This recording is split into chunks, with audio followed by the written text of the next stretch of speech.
At a party with friends, his fiancée and his family's fake young master were getting way too close. They were locked in a passionate French kiss, basically eating each other's faces. And all this right in front of his salad, pure rage. He smashed a bottle right there.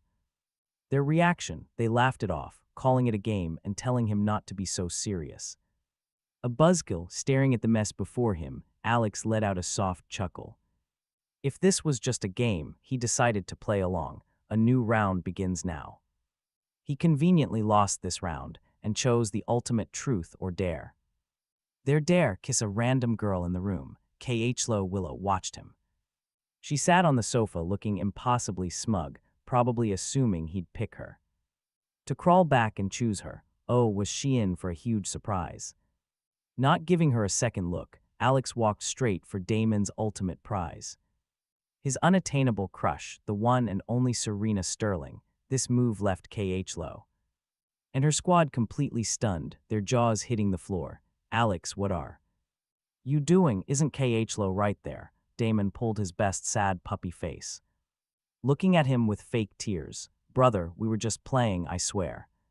Why won't you believe me? Alex just laughed coldly, with how you two were practically checking each other's tonsils. If a bed was here, you'd be on it.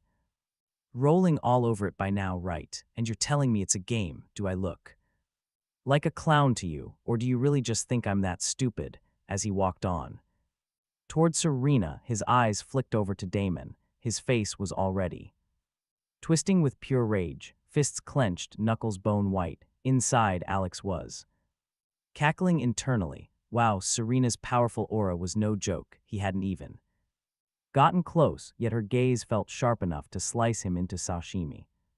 Any second, inside he was panicking, but on the outside, he played it totally cool. Like a guy who absolutely wasn't fearing for his life. Serena Sterling, the undisputed queen of the business world, just watched him with deep amusement. Clearly curious about his next move, he marched right up to her. Do you remember me? Serena nodded. I remember meeting you in the mountains. She smiled, her look full of hidden meaning, not wandering around. Looking homeless today, that single sentence almost made his knees buckle. Does the queen always have to be this sharp? He remembered her words. If I ever needed a favor, I could come to you. Does that offer still stand? He asked. Flashing his most charming smile, Serena's friends exchanged completely baffled looks, clearly sensing the strange, unspoken history between the two of them. Khlo and her posse were completely stunned. They never imagined some country bumpkin like him would be acquainted with the head of the powerful Sterling family. Seeing Alex casually talking with his dream girl, Damon's face turned a brilliant shade of green. And Alex knew exactly what he was thinking. How does a hillbilly, fresh out of the mountains, even have the right to breathe her same air? Serena set her glass down and beckoned him over. He immediately stepped closer. Seeing that flawless face up close, he couldn't help but fanboy out in his mind. Damn, her eyelashes are so long. What kind of skincare routine gives you skin this perfect? So what do you need help with? Serena asked, tilting her head. Alex hesitated for a second. Should he just say it? I need to kiss you. But what if she just judo flipped him out the window, under everyone's watchful eyes? With the whole room watching, he gritted his teeth and planted a quick kiss right on her lips. Oh my God, Serena's friends gasped, rubbing their eyes in utter shock. The untouchable Serena Sterling was just kissed by force. Was this guy insane? Was this kid about to be torn to shreds? Having landed the kiss, he spun around, ready to make a run for his life. But she grabbed his collar unexpectedly and pulled him right down onto the sofa beside her. Serena just studied his face, which looked like it desperately wanted to merge with the floor. You kiss me and now you want to run? She asked, her eyes narrowing. He let out an awkward, stiff laugh. He lost a game, he had to do it. But she was clearly unimpressed with that excuse, so he scrambled to explain. He didn't even like that terrible girl anyway. Anyone who wants her can have her. How could she possibly compare to a queen like Serena? Serena just chuckled, "So you like me?" Staring at her face, he nodded furiously like a woodpecker. Who wouldn't like a gorgeous, villainous boss? Rumor has it her figure is an absolute masterpiece. He wondered if it was true. Serena's smile suddenly turned dangerous. And that's when he realized she had just confirmed she could hear his inner thoughts. She reached out and flicked his forehead hard. "You little wolf cub, kissing me was one thing, but now you're lusting after my body." He looked back at her, completely unrepentant. He was purely admiring her from an academic standpoint. This wasn't lust. And as a result, his academic admiration made her spit out a mouthful of her drink. She quickly waved her hand. "You two carry on." Chloe, her face as dark as a storm cloud, stomped right over and glared at him. "Alexander Wood, what do you think you're doing? Get over here right now." But suddenly feeling a lion's courage, he wrapped an arm around Serena's neck and blinked innocently. "Miss Willow, it's just a game. Why are you so mad? I haven't even given her a French kiss in front of you yet." Instantly, Damon's eyes turned red. "Alex, you're taking this too far. Chloe and I were just playing a game. She's your fiancée. There is absolutely nothing going on between us." Alexander rolled his eyes so hard he could see his own brain, his voice dripping with pure sarcasm. "Oh, you do know Chloe is my fiancée. Then why were you playing tonsil hockey with her for a solid minute right in front of me? Why didn't you think of that? Are you upset because I kissed your precious white moonlight? Do you want me to kiss her again just so you can die of a heart attack, you shameless, two-faced drama king?" And with that, he audaciously turned and nipped Serena's lower lip. Serena supported his waist, looking down at him with a smirk. "Alexander, has anyone ever told you that you have the audacity of a god?" Without a second thought, he gently bit her lip again.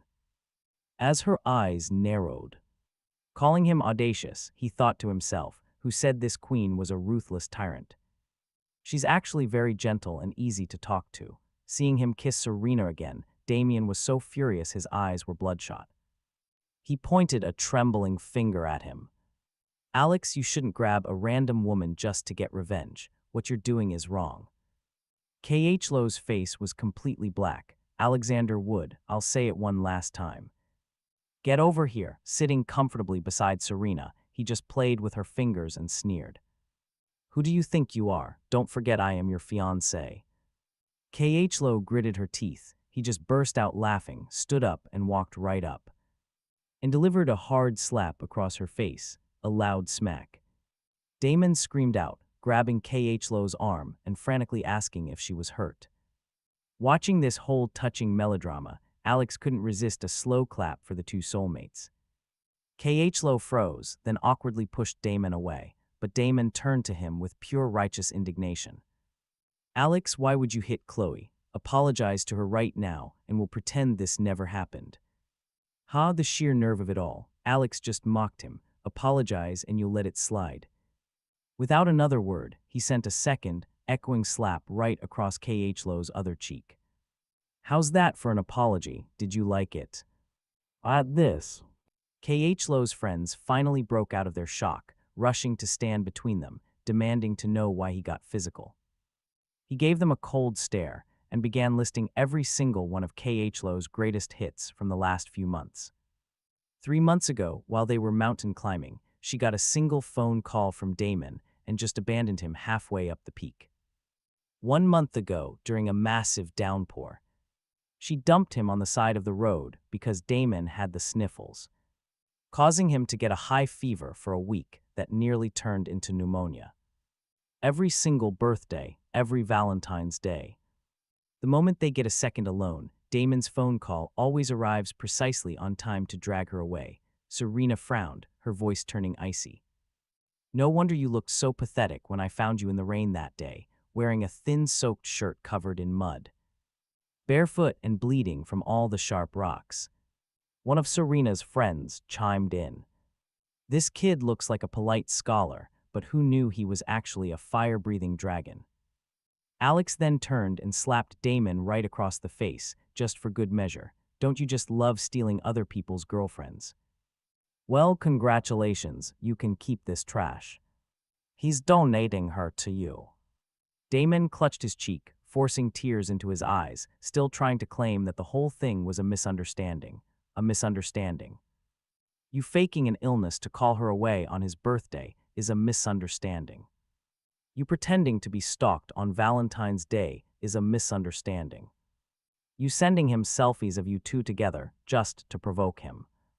Do you think his IQ is in the single digits? K.H. glared at him, grinding her teeth. Alexander, you've gone completely insane. What exactly do you want? He just gave her a freezing side-eye. As of today, our engagement is over. Tomorrow, I'll have my parents come to your house to officially call it all off. It's time your parents found out what you've been doing behind everyone's back. K.H. trembled with pure rage. This is an agreement between our two families. You dare cancel the engagement. I'd like to see what woman would ever dare to marry you after this. His gaze then landed on Serena. He walked straight up to her. Boss, I'm breaking off my engagement. Want to marry me? Asking her so directly made him blush a little, but the queen didn't react right away. Serena simply raised an eyebrow, looking him up and down. Marry you, what's in it for me? He tilted his head, giving her his brightest, most dazzling smile. You get a sweet, obedient husband who knows exactly how to warm your bed. You're definitely not losing out on this. She reached out and pinched his cheek. You make a fair point, but it feels like I'm taking a slight loss here. After all, I'd have to feed a lazy couch potato whose cooking skills are questionable and who doesn't even like to work. Hey, you're amazing at making money. Shouldn't you have someone to help you spend it? Besides, who wants to work when you can be a lazy bum? So he immediately hugged her thigh in the most dramatic way possible. He remembers the Wood family has a history of twins. He even suggests they might have two identical and adorable little babies. The hand pinching his cheek suddenly stops. They haven't even had a date yet, and he's already talking about the maternity ward. His mind is on a whole other level. But the idea of two identical babies actually sounded pretty good to her. She glanced at her watch. Tomorrow morning, 9 a.m. If she doesn't see him at City Hall, he can expect to be thrown into the ocean to feed the sharks. So does she agree. He blinks at her with big puppy dog eyes. Do I need to repeat myself? Nope, not at all. Absolutely not. He shook his head frantically. Serena stood up, grabbing his hand to lead him home, but Damon blocked their way, biting his lip and giving her a pitiful look. President Sterling, my brother already has a fiancée. What he just said was only a joke made in anger. I apologize for him. Seeing Damon's little act, he couldn't help but roll his eyes. Is this guy seriously panicking? Serena draped her coat over his shoulders and said coldly, "You're blocking the way." Hearing that, he couldn't help but laugh, especially at the incredibly wronged look on Damon's face. Oh dear, looks like someone's delusions are flaring up again. Damon glared back with pure hatred, his fists clenched tight. The MC looked at him with pretend confusion. Don't you like K.H. Lowe? You two were French kissing in front of everyone. Now that I've generously given her to you, why aren't you happy? I even found myself a brand new fiancé to help you out. Damon's face flushed a deep, ugly shade of red. His obsessive eyes stayed on Serena. With Serena Sterling standing right there, who would even care about a fool like K.H. Willow? He wouldn't want 100 of her. He bit his tongue to keep his composure. If you do this, do you think Mom and Dad will agree? He asked, looking at his brother with pure disdain. Of course they will. I am their biological son, after all. You should know just how much they love me. That one sentence made Damon's eyes go bloodshot. Ever since the real son returned, his parents hadn't looked at him the same way. Before, he got the best of everything. Now he only got the leftovers his brother didn't want. Even the fancy shower gel only reached him after the true heir was done picking. Whenever his parents brought home gifts, they only had the real son in mind. If Damon tried to take anything, Mother would stop him, saying it was to make up for all the years her real son had lost. He had always been the pampered young master of the Wood family. But now that their identities were swapped back, The family's blatant favoritism made him want to just drop dead from pure spite. The MC linked his arm with Serena's and pulled her towards the door. "Let's go, boss." Damon's face was terrifyingly dark. He shot a glare at Khlo, thinking to himself, why should I have to pick up the trash that Alexander just threw away? Standing by the car, our hero instinctively reached to open the back door. "Do I look like your chauffeur?" Serena asked, her voice dropping dangerously low. He quietly shut the back door, scrambled into the passenger seat, and buckled up. Internally, he was screaming, "This villainous boss is so scary. Is he going to lose his life before the honeymoon?" Serena just shook her head, amused, so cowardly yet so daring.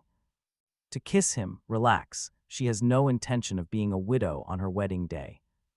He tilted his head, looking at her with total confusion. What did that even mean? Serena just laughed softly, just a reminder, tomorrow 9 a.m., City Hall. Did he need her to repeat it? He shook his head frantically. No need, no need. She handed him her phone. With tears in his eyes, he quickly typed in his contact info. He added himself on her social media, right as Damon came chasing them out. By the time Khlo came out, she saw him already driving away in Serena's car. A step too late, seeing Damon's furious face, she asked, confused, "Damon, what's wrong?" Damon immediately put on a miserable face. "Khlo, I need to go home." "What if my brother tells my parents everything?" Khlo hugged him tightly. Her face was a mask of anger. "Even if we were a little wrong this time, it's okay if he's upset. But don't worry, I won't let him bully you." Damon's eyes turned red, playing the victim card perfectly. It was just a game. I don't know why Alex is making such a big deal. Internally, Damon was completely smug.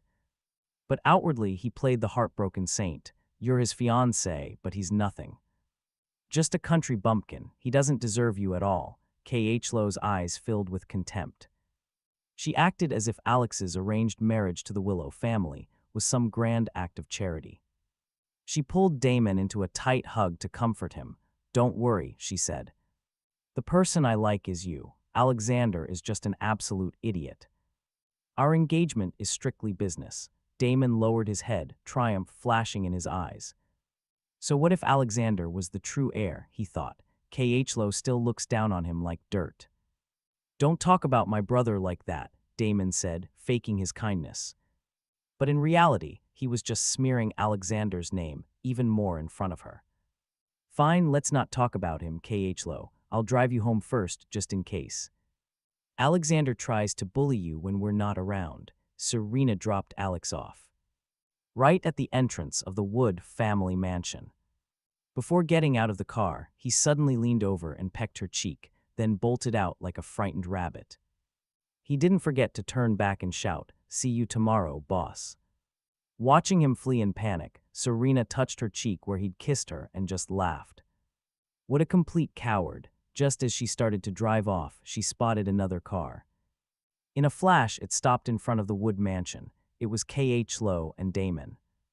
Damon's eyes lit right up, and he immediately started walking toward her to say hello. But Serena just stomped on the gas and sped off, leaving him in the dust. Standing there fuming, Damon bit his lip, overflowing with pure resentment. He honestly didn't get what he lacked compared to his brother, Alexander.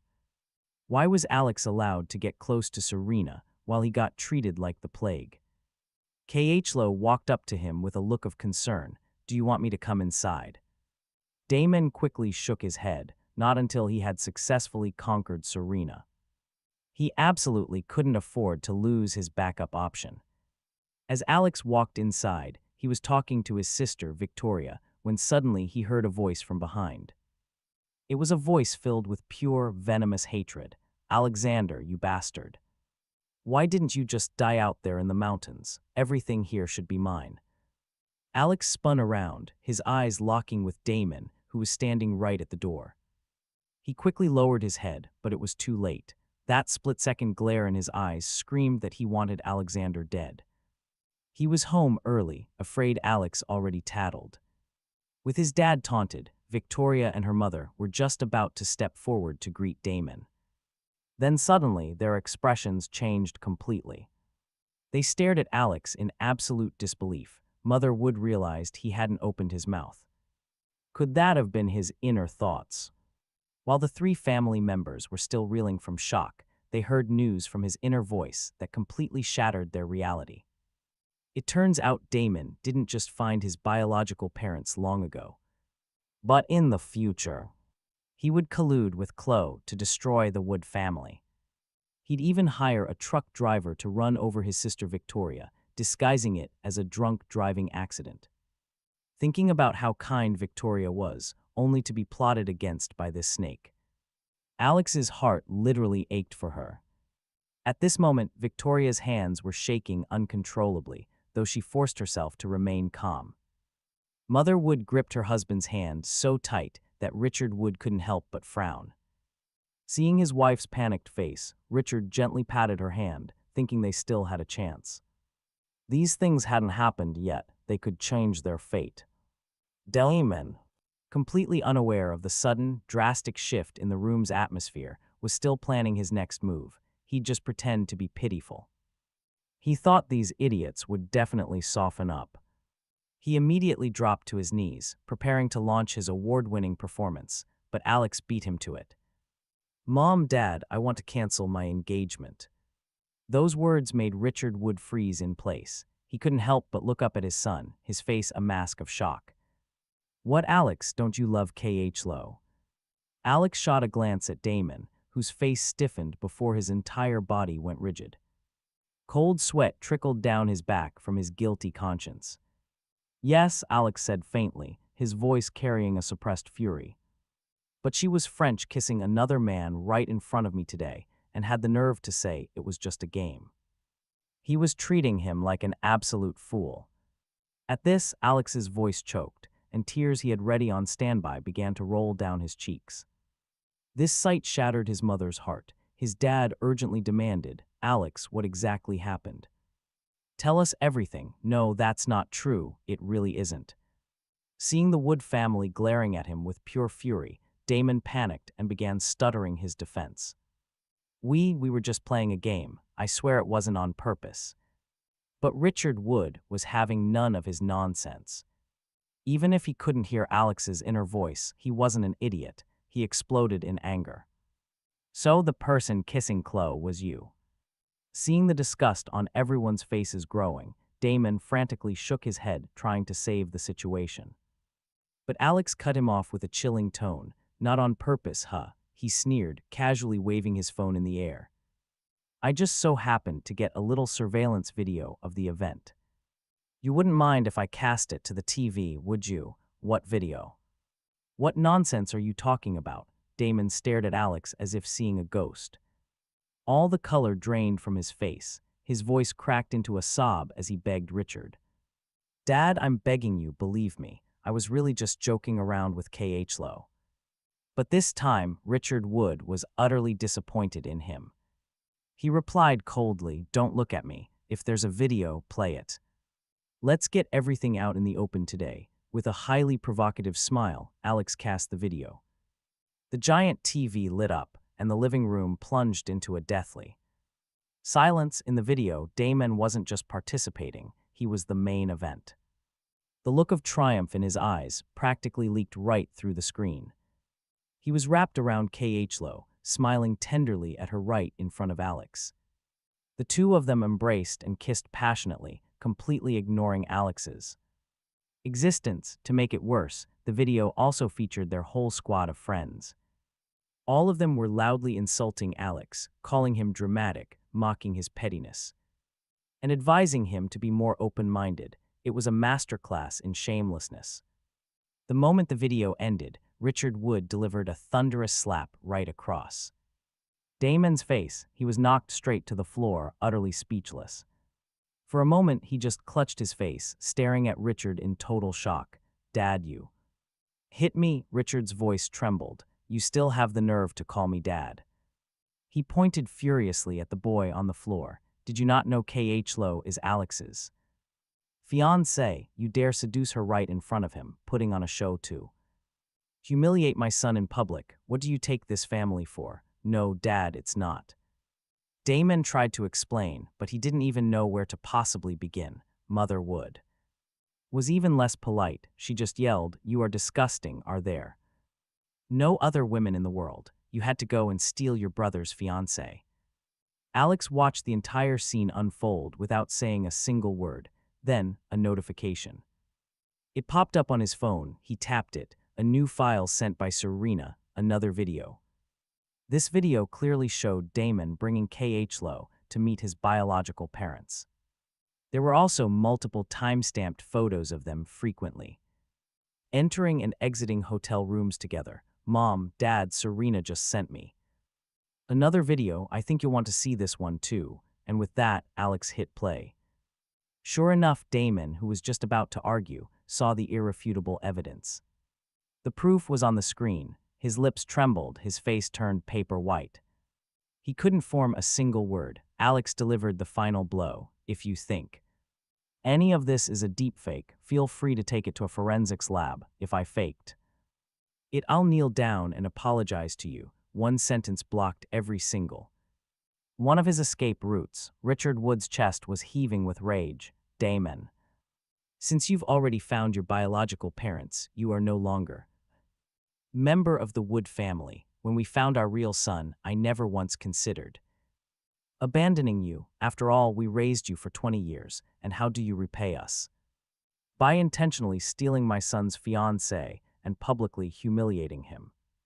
"Mom, Dad, please don't kick me out." Hearing Richard's order, Damon completely panicked. He knew perfectly well that the Fang family, his biological family, couldn't hold a candle to the Wood family's incredible wealth. Moreover, the Fang family only cared about profits. If he really went back to them, he knew exactly what his fate would be. He'd just be a pawn for them, to exploit and sacrifice for business deals. He would get absolutely nothing. At this moment, Richard's voice was cold and resolute. "I am not your father. Get out. Take your clothes, and don't even dream of taking a single penny of anything else." Damon's eyes brimmed with grievance. He looked at the Wood family's ruthless expressions. Their faces were cold and his tears fell. He bit his lip and sobbed, "I'm your son too. Why are you treating me like this?" His voice was full of anger. But Richard's expression didn't soften in the slightest. He just sneered at the audacity. Stealing his brother's fiancée, spending every single moment of his day scheming against him. Wasn't that enough? But Richard wasn't done yet. At first, they never planned to kick him out, but he just couldn't appreciate the life he had. The video evidence was undeniable, and he still had the nerve to ask why. At those words, Damon's face flushed crimson with rage. He shrieked, completely losing control. The video. You all wanted to throw me out for a long time, didn't you? You're just using this as an excuse, acting like I've committed some great sin." But his unhinged outburst only disgusted Richard more. He pointed a finger straight at the door.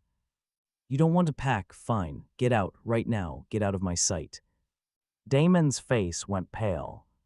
That's when it hit him. The designer clothes, the luxury bags, and all the high-end watches he had were worth hundreds of thousands of dollars. How could he just abandon all that? His entire aggressive act vanished, replaced by a weak and pitiful facade.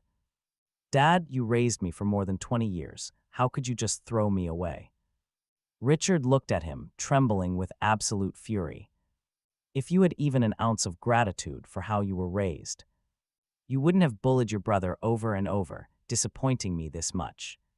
As soon as Richard finished, the family's true son let out a cold, sarcastic laugh. "Damien, even now you have the nerve to blame him. Think about it. What did he steal from you? You stole his entire life, his parents, his family. He is the real son of the Wood family. Was it him who introduced your fiancée to his parents or paraded her around his friends? And you still dare to call yourself the innocent one?" His words hit like a bomb, unleashing a shockwave of fury in the room. Richard frowned, his voice dripping with suspicion. "Damien, 3 years ago, when you approached the Fang family for a business deal, did you already know they were your real family back then?" He paused, his eyes darkening as a horrible realization dawned on him. No, not just 3 years ago. If it was only 3 years, you couldn't have pulled all this off for them. It must have been so much earlier. Hearing this, everyone's blood ran cold. Richard let out a bitter, self-mocking laugh. My whole family has been playing the fool, sleeping peacefully at night while raising a traitor. Damien, you have really opened my eyes. Damien's legs buckled, and he fell to his knees right in front of Richard, desperately grabbing his pants while crying for mercy.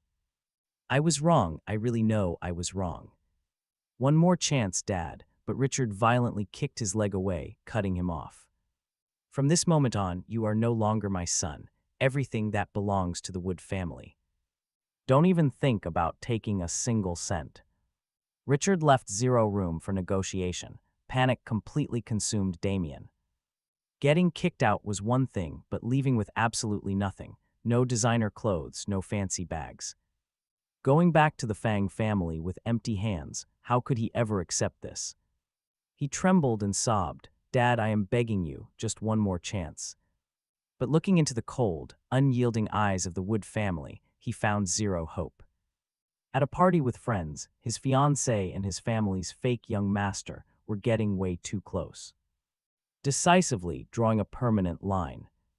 As Damon was being dragged away, he whipped his head back, glaring fiercely at Alexander. The venom in his eyes was practically dripping. Alexander Wood, the Wood family will be mine sooner or later. Don't you get too arrogant. His inner thoughts dripped with pure malice. But Alexander just offered him a faint, mocking smile. Young Master Fang, since you're no longer part of the Wood family, please stop using our family name to do your dirty work. With his petty scheme exposed by Alexander, Damon was so enraged he practically lost it. He spun around, screaming, "Who the hell cares about your name?" Victoria cut in coldly, "You'd better walk your talk." Damon felt a sharp pain, blood rushing to his head. He couldn't control his fury. He glared at Victoria, his eyes absolutely vicious, as if he wanted to tear her apart. Then Alexander heard it. Victoria, I've been so nice to you, and you dare treat me like this. If you refuse to be my premium pet, then you can go to hell. Damon's inner voice exploded inside Alexander's head. He was stunned. If he couldn't hear his thoughts, he'd never have guessed the guy harbored such sick fantasies about Victoria. He actually wanted his sister to be his personal lapdog, at his beck and call. Alexander looked at Victoria awkwardly, wondering how to even tell her about this horrifying secret. Victoria noticed his stare and immediately got goosebumps. If you have something to say, just say it. Why are you looking at me like that? He coughed awkwardly, not speaking, but his mind was racing wildly. Damon wants you to be his pet. Do you know that he's lusting after your body? Do you know that? As his mind went into overdrive, the expressions on Victoria and his parents' faces suddenly froze. They stared at him blankly. Did they just hear that right? Damon liked Victoria. No. He wanted Victoria to be his submissive lapdog. Her eyes blazed with pure, unadulterated rage. Damon, you absolute creep. Suppressing her anger, she walked over to Alexander and said, Little brother, if Damon ever bullies you again, you tell me immediately. He gave Victoria a very meaningful look. Sis, you should be careful yourself. I feel like the way Damon looks at you is a bit creepy. He intentionally dropped the hint. Richard immediately chimed in, coughing to clear his throat. Your brother is right. We should all be careful around that kind of person. After everything that had just happened, Richard saw right through Damon. The boy was a completely ungrateful parasite. No matter how well the Wood family had treated him. The second he didn't get his way, he'd turn his back, despise them, and plot their ruin. Khlo was still waiting at the gates of the Wood mansion. Seeing Damon run out looking completely lost and devastated, she rushed forward and hugged him tightly. Damon, what happened? Why are you crying like this? Damon just buried his face in her chest, sobbing uncontrollably, refusing to speak. Khlo kept pressing him. Damon, what exactly happened? Don't just cry, tell me. Chloe, Damon choked out. What did I do wrong? Mom and Dad want to kick me out of the house. Hearing this, Khlo's anger just exploded. Her face instantly darkened as she spun around, marching to the front door and pounding on it violently. Alexander, get your ass out here right now. Hearing her screeching, Alexander also vaguely caught the smug, calculating thoughts inside Damon's head. Ph. I'll just let KH Lowe's thick. He let out a cold laugh, turned on his heel, and just walked away. Straight into the kitchen he went, casually grabbing a basin of ice-cold water. He was ready to give KH Willow a special welcome, and his calm demeanor proved it. Victoria and Richard both just burst out laughing at the sight. Without a word, they followed him to the door where Chloe was still hammering away. The moment the door opened, she took a breath to unleash hell, but before she could say a single word, he threw the entire basin of ice water. It went directly over her head. The high and mighty woman was suddenly transformed into a soaking wet rat. Damien, who had been secretly watching, gloating by the gate, saw the whole thing, his face twisted into pure shock. He screamed, "Alex, what the hell are you doing?" But Alex didn't even bother.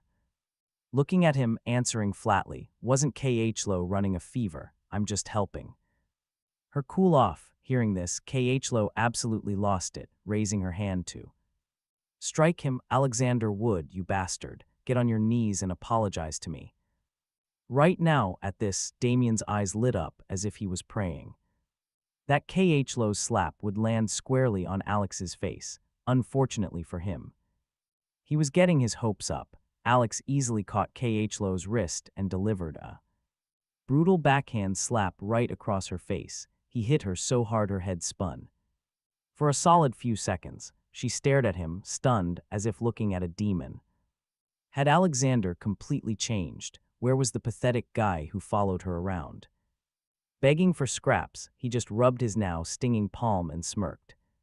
"Your skin is thick. Slapping you isn't even satisfying." KH Lowe trembled with rage, but then she saw Victoria, his parents, and several bodyguards stepping out. Coming from the house, she immediately lost all her nerve. She didn't dare scream again, only cursing him in her head. "Alexander, you piece of trash, how dare you humiliate me in front of Damien? Just you wait until we're married, I'll show you hell." Seeing her pathetic rage, a cold smile formed on his face. Was this woman daydreaming? He'd never seen anyone so delusional in his life. KH Lowe, completely oblivious to his sarcasm, continued her bizarre, preachy tone. "Alexander, I know you're just jealous of Damien, but Damien and I are strictly platonic friends. Just apologize and we can put this all behind us." Her words were so sickening, they nearly made him throw up on the spot. Unable to hold back, he delivered a solid kick right to her stomach. It wasn't a light tap. The kick sent her flying backward, curled up like a shrimp. She clutched her stomach. "How's that for an apology?" he asked coldly. She pointed a trembling finger at him, her face beat red, straining to speak. "Alexander, you coward, you actually hit me. If you don't kneel and beg for my forgiveness today, you can forget about ever marrying me." He rolled his eyes, genuinely amused. "Could you please stop starring in your own little soap opera? Go eat some peanuts and sober up. Your brain is clearly beyond saving."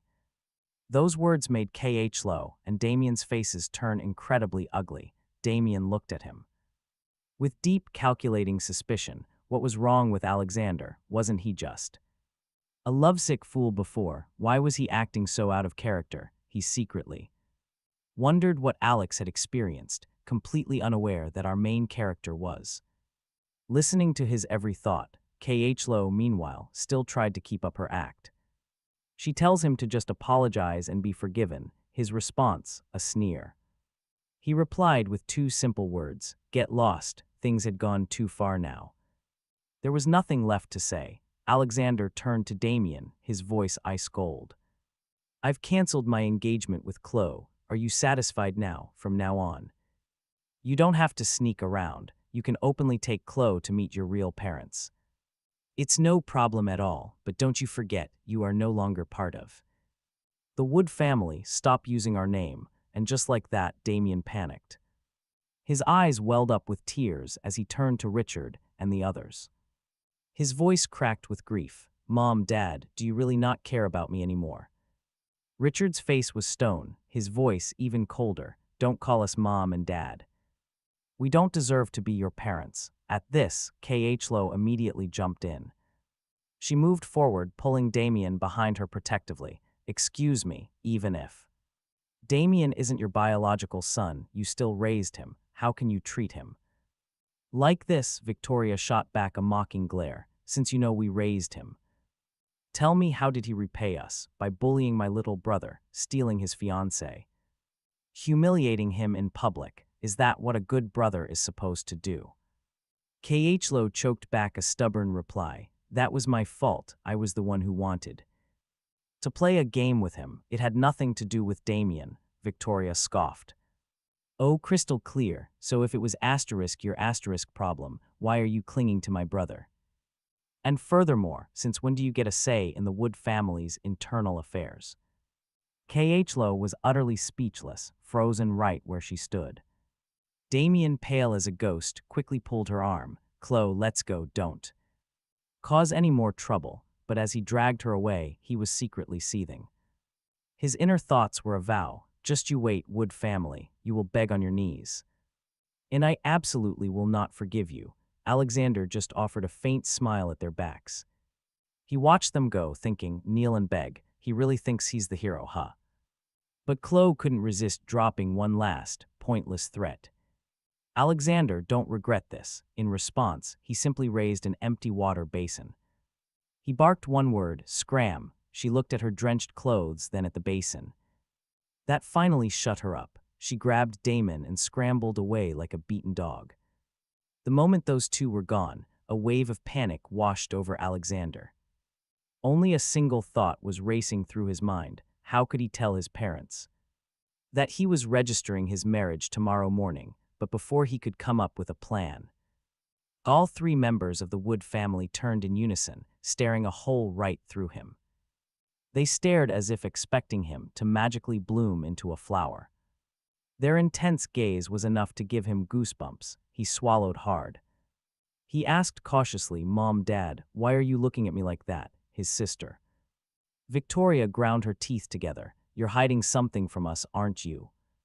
He was about to deny it, to shake his head no, but then he hesitated. He realized they would find out sooner or later. Might as well rip the Band-Aid off.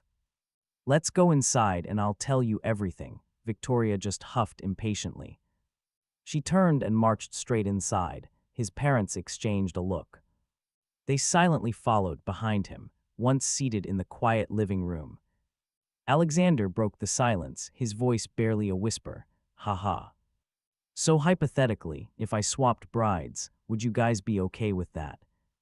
Model the moment those words left his mouth, his mother's eyes locked on him like high beams. If she stared any harder, she'd have burned a hole right through his skull. If the girl had been right there, his mom would have grabbed a broom to chase her. Who is it? Serena Sterling. The air in the room instantly froze. Victoria and Richard just stared at him like they were seeing a ghost. Who did you say? They looked at him like he was having some crazy delusion. Serena Sterling, the current head of the Sterling family, he stubbornly clarified. His sister, Victoria, reached over and literally felt his forehead. Little brother, how much did you drink? He slapped her hand away and rolled his eyes. I'm perfectly normal. Usually, you guys are so smart. Why is your reaction speed taking a world tour today? I'm completely sober. Tomorrow at 9 a.m., she's even coming to pick him up. Richard and the rest of them looked at him like he was some kind of alien specimen. Their faces were a complex mix of indescribable emotions, as if he'd been abducted by extraterrestrials. He was about to explain more when his mother finally spoke. Alex, tell me exactly what happened. She said it gently, holding back his fuming sister and father. She seemed remarkably calm. He scratched his nose, his face a picture of pure awkwardness as he began his story. So today we lost a game, and I kinda wasn't thinking, and then I kissed her twice.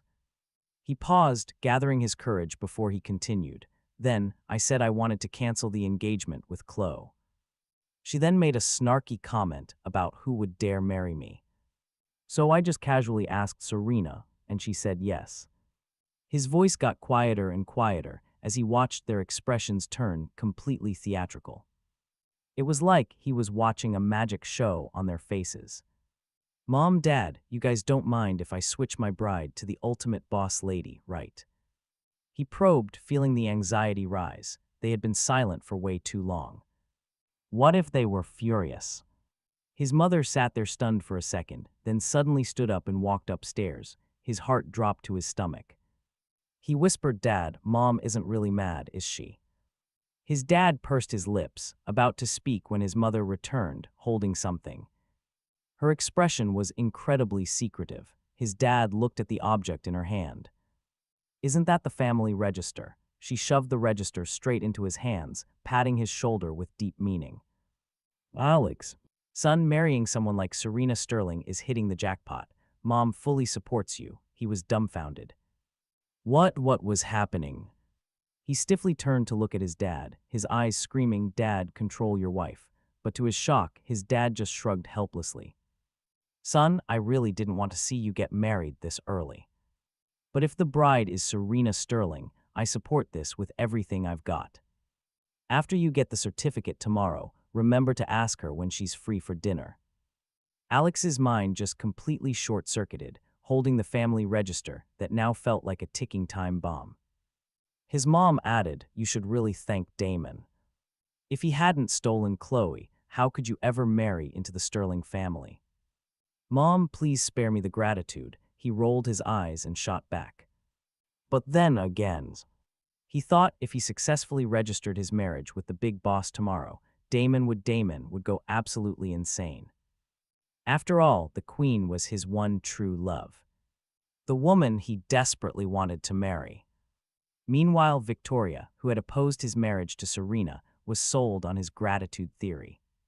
Seriously, little brother, I think you and President Sterling are actually a great match.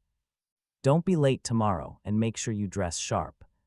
He gave a dry, awkward laugh, retreating to his room and locking the door. His brain started working in overdrive. Damon's main character plot armor was seriously no joke. With KH Low wrapped around his finger. Who knew how many other elite women would throw themselves at him? Our hero knew he needed to think carefully about how to strip away all his plot armor.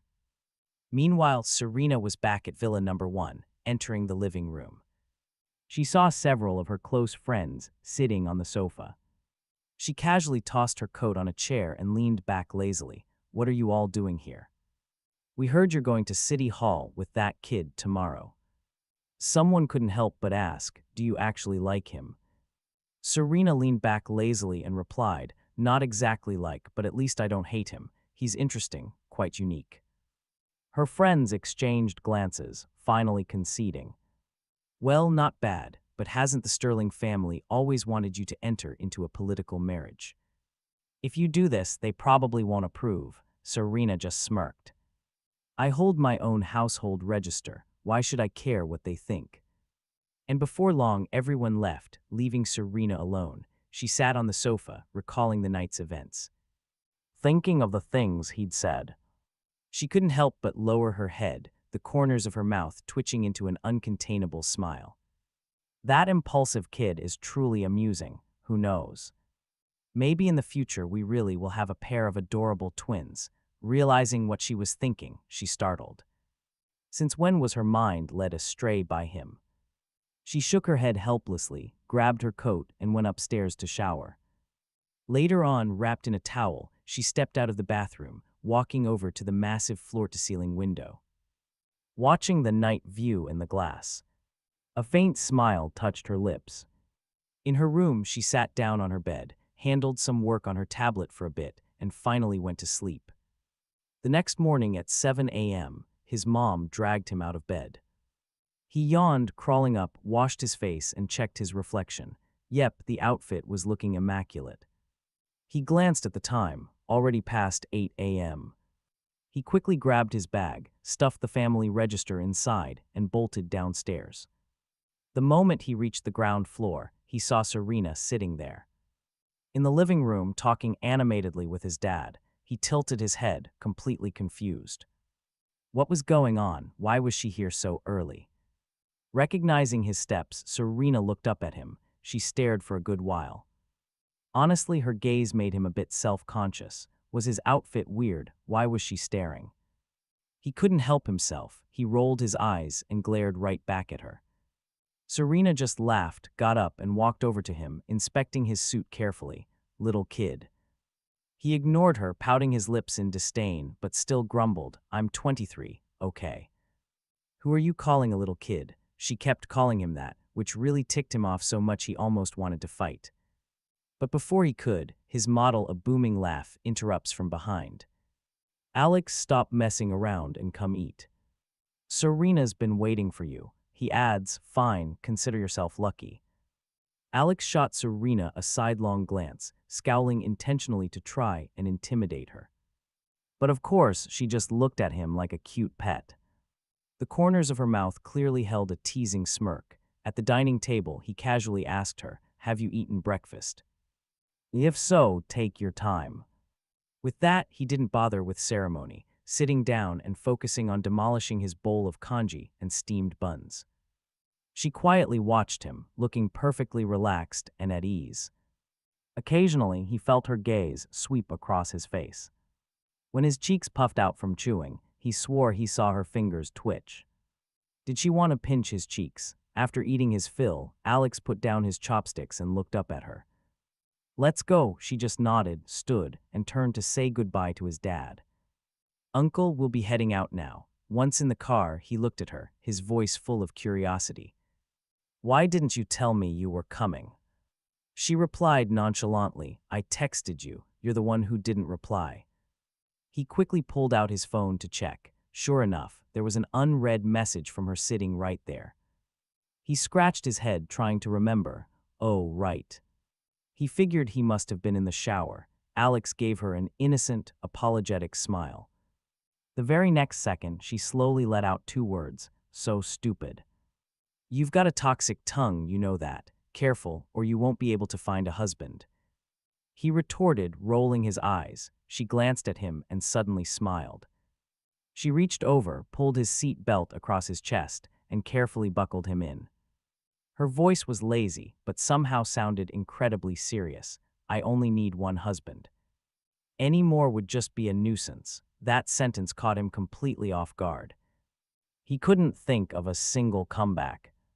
The anger rising deep inside his chest was forcefully suppressed, leaving him to pout in frustrated silence while rolling his eyes at the window. On the way, he babbled on about random things. Serena didn't say much. But whenever he threw a topic her way, her responses were sharp, on point, polite, yet always holding her commanding aura. She truly lived up to her title of boss lady. Compared to the flashy and superficial Khlo Willow, Serena was on a completely different, infinitely higher level. She tilted her head to glance at him. Her expression calm as a deep, unreadable lake, showing not a single trace of emotion. When they got close to City Hall, he was still in high spirits. But the moment they walked through the doors and he saw Damien standing there, his mood instantly plummeted. This guy is really like a lingering ghost. Alex cursed internally, furrowing his brows while he glared at him. Serena followed his gaze and saw Damien standing there looking pitiful. Like a fragile white lotus flower, the absolute pinnacle of delicate vulnerability. After parking the car, Serena said flatly, "Let's go." She stepped out and completely naturally reached for his hand, leading him into the lobby. In that exact moment, a warm feeling bloomed in his chest. He ducked his head, secretly smiling like a total softie. The moment President Sterling walked into the lobby, Damien called out to stop her. Alex couldn't help but roll his eyes. This guy really knows how to make a scene. Predictably, he put on his pitiful act and blocked their path. "President Sterling, I have something to say." Serena just kept her hands in her pockets, sweeping a freezing glance over Damien. Her eyes practically screamed three massive words. "Get lost." Her low, icy voice dropped a sentence that made Alexander burst out laughing. He immediately clung to Serena's arm, intentionally leaning into her, and looked at Damien with a taunting voice. Aren't you here to register your marriage with K.H. Low? Where is she? Not with you. Damien's face instantly went a sickly shade of green. A fire of pure fury ignited in his chest as his lips pressed into a thin, tight line. His hateful gaze stabbed right into Alexander's face. The anger on his face was perfectly clear. Alexander doesn't deserve Serena. She belongs to me. His eyes were screaming it, but those petty, pathetic thoughts just seemed utterly laughable to Alexander. He squeezed Serena's hand tighter, whining on purpose. I am so sleepy. From now on, you can't wake me up this early. Serena glanced down, a smile playing on her lips as she ruffled his hair. Her voice held a clear note of indulgence. All right, after we get the certificate, we will go home so you can sleep. Hey, don't mess up my hair. You're ruining my style. Seeing his flustered, agitated state, she couldn't help but chuckle. You look like an angry poodle. As she spoke, she reached out to fix his hair, her voice still casual. Okay, enough fooling around. Let's go in before it gets too crowded. From start to finish, she never once gave Damien a single glance. Alexander proudly turned, shooting Damien a look full of mockery before waving. You just take your time waiting for Chloe. We're going in. That tone made his face flash between shades of green and white. He looked like he wanted to say something, but Serena had already pulled Alexander straight towards another entrance. The entire time, she treated Damien like he was air. When they walked out holding their bright red marriage booklets, Damien's face was so dark it looked like it could drip ink. For a moment, it honestly looked like he would lunge forward and snatch Alexander's marriage certificate, ripping it to absolute shreds. Do you need to go back for anything? Serena asked, breaking the tension. Alexander stared at her, completely bewildered. Are you kidding? I'm moving in with you, and you can't even buy me new clothes. You want me to pack my old stuff. Her image as a generous sugar mommy collapsed in an instant. She paused, pinching the bridge of her nose, her voice thick with pure exasperation. I meant things like your computer. Do you need that? Hearing this, he finally realized his mistake. But seeing Damien still there from the corner of his eye, he deliberately raised his voice. Never mind, I do not need any of that old stuff, as long as you're buying me new things.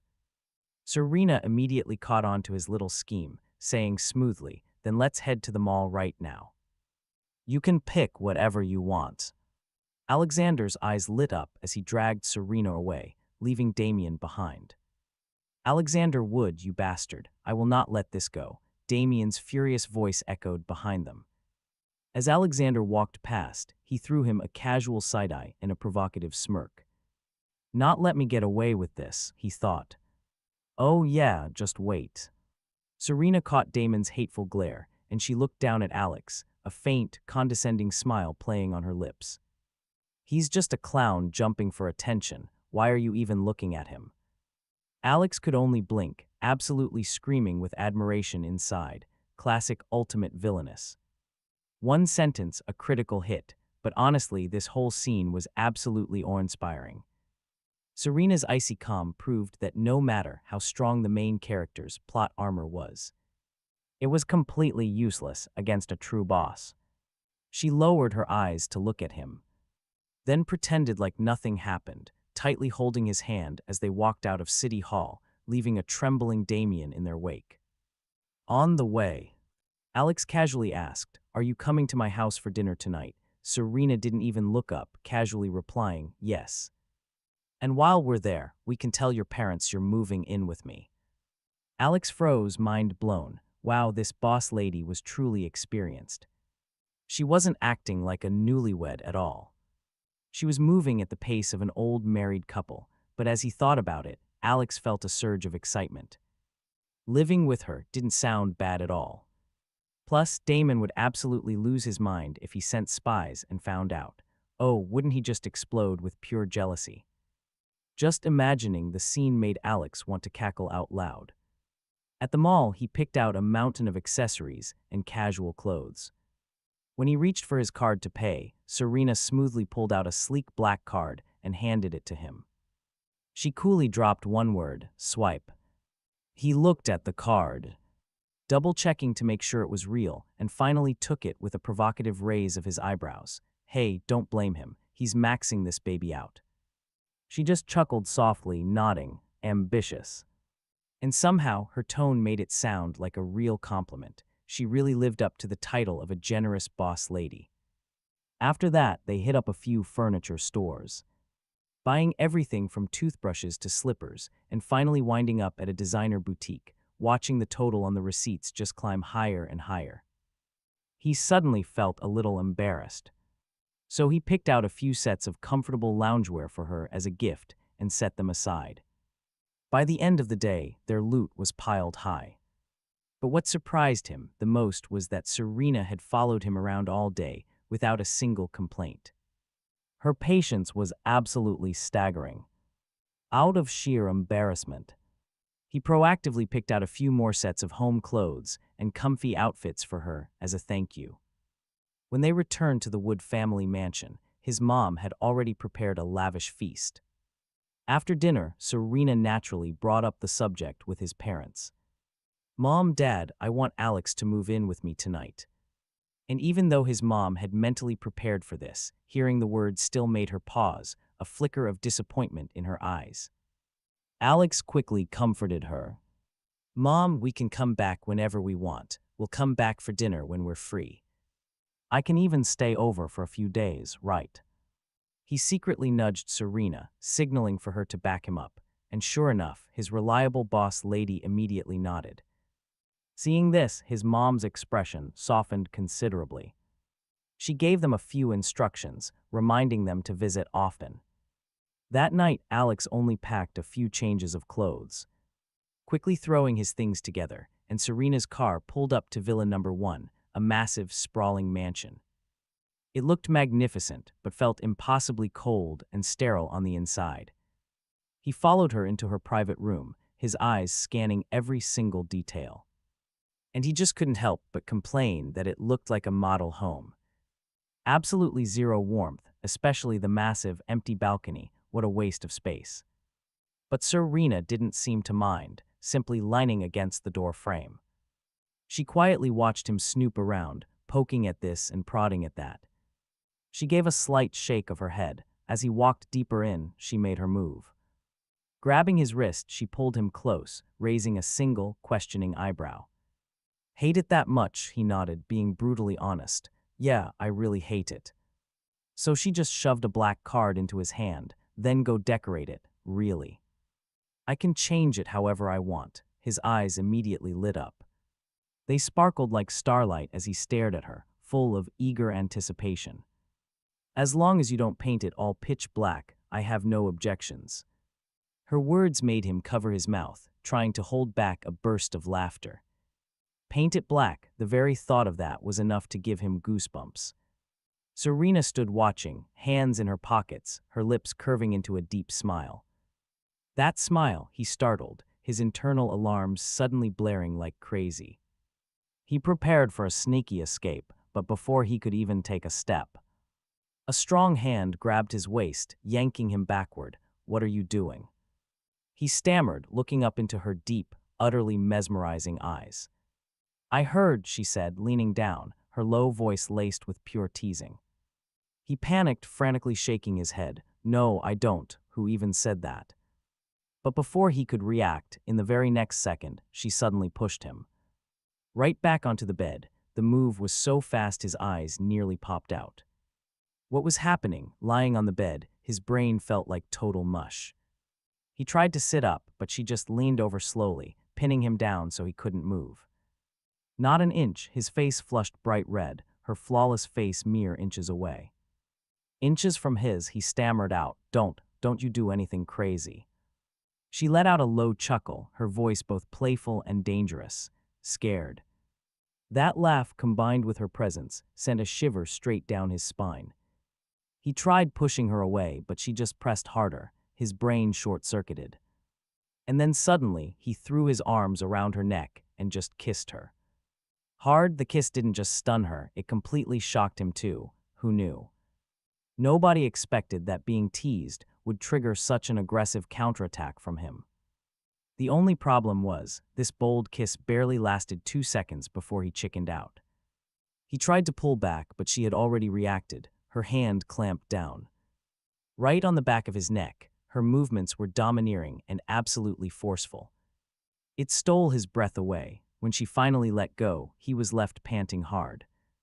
He dazedly reached up to her face and blurted, "Who started the rumor that my wife doesn't like men? I need to sue for defamation." The words just fell out. He snapped back to reality, waving his hands. "I didn't say anything, nothing at all." But Serena just let out a deep, throaty laugh. It was a complex, sexy sound. A laugh that gave him goosebumps from head to toe. Then she straightened her cuffs. Her slightly ruffled cuffs, and casually dropped a bomb before walking right out. She'd deal with him tonight, leaving him lying dazed on the bed, panting for air. He absent-mindedly touches his lips where she had just kissed him, unable to help himself. A thought crosses his mind, and the corners of his mouth curl up uncontrollably. If Damon knew about this, he'd probably be too furious to sleep for days. He rolls over, grabs his phone, and starts scrolling, noticing Damon's name. His contact info was still there, and a wicked little idea suddenly strikes him. He tosses the phone aside, crawls up, and starts unpacking the mountain of stuff he bought. Just then, Serena walks in carrying a glass of milk for him, and she says, "Flatly drink your milk." He doesn't even look up, just gives a casual hum. It wasn't until he finished unpacking that he finally noticed the drink. He picks up the milk and drinks it down, just as he takes the last gulp. The bathroom door creaks open. Serena steps out, wrapped in nothing but a bath towel. Droplets of water cling to her damp hair, and the sight just completely short-circuits his brain. He stares blankly for what feels like an eternity before finally snapping out of it.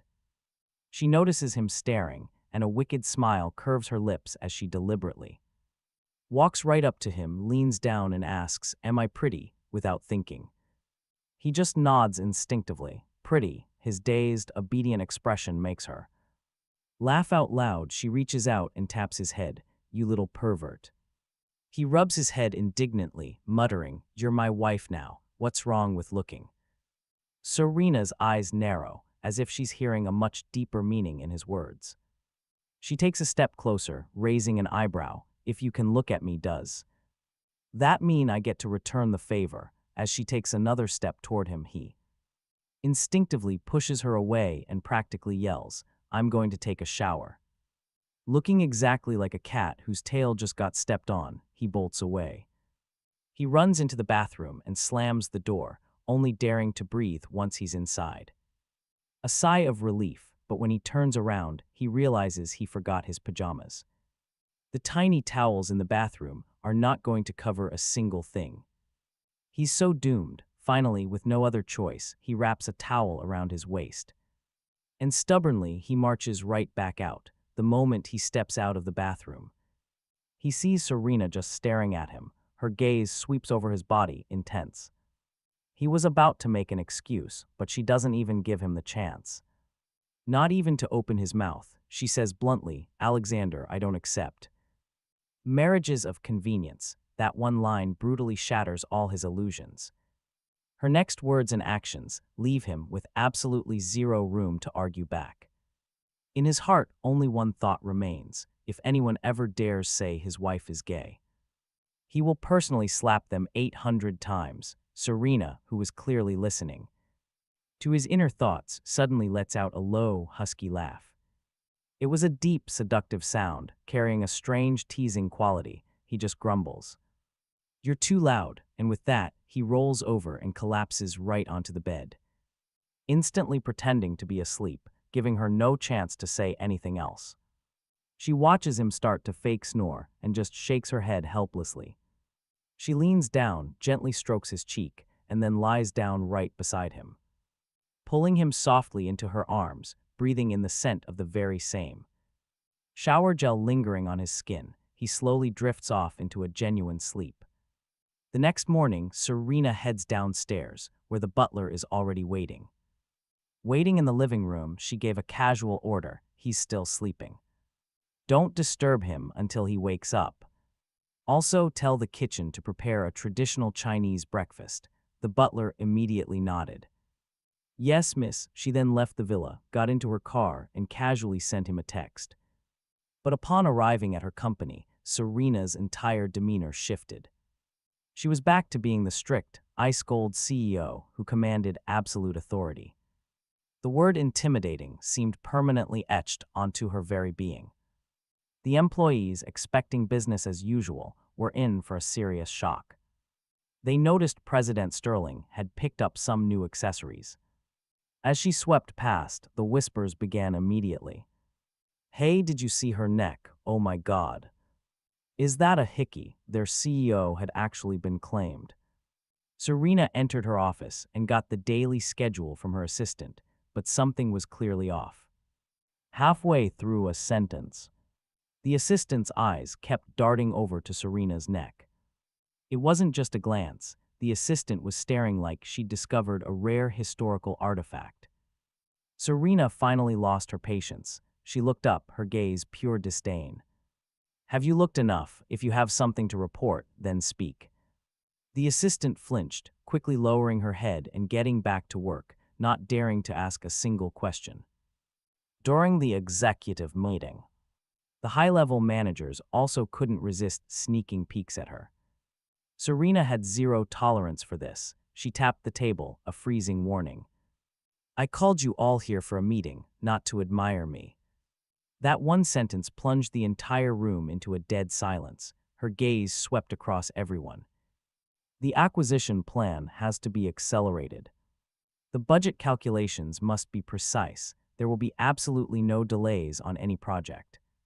With that, she stood and left, already grabbing her phone to handle other business. After the meeting, her phone rang. It was him. As soon as she answered, he practically yelled, Serena Sterling, do you have no shame?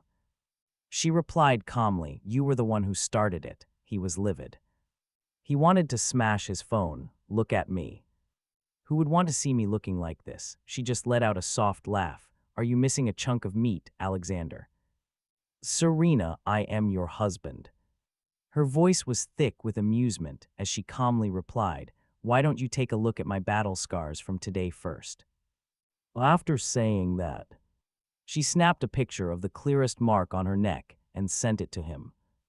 Seeing the photo, he almost threw his phone across the room, a massive blue and purple splotch. But then again, he couldn't help but tease her. Did you do this on purpose, so I'd be too embarrassed to see anyone today? Without missing a beat, she replied, you only have to see the butler today. It's not like you need to meet a crowd. Hearing that, he finally calmed down, sat on the bed, and found the absolute perfect angle for a selfie. He then posted it to his social media feed, but restricted the privacy so that only Damien could see it. Damien had just woken up. With dark circles from a sleepless night, he picked up his phone to scroll. Suddenly, he saw Alexander's new update. A notification. Damon swiped it open, and what he saw sent him into a pure rage. He slammed his phone down, grinding his teeth. Alexander would. He seethed, vowing to make him pay. The thought of his precious, untouchable white moonlight with a man like Alexander was absolute agony. His hands balled into tight fists. He couldn't just sit there. He had to show Serena what kind of man Alexander really was. Driven by that thought, Damon grabbed his things and headed straight for the Sterling Group headquarters to find Serena. On the way, he even bought a new phone and saved that one damning photo to it. At the reception desk of Sterling Group, he strode in with his head held high. He demanded, I want to see President Sterling. Excuse me, sir, do you have an appointment? Damon frowned, no, I'm sorry. Without an appointment, you cannot go up. The receptionist maintained a perfectly polite smile.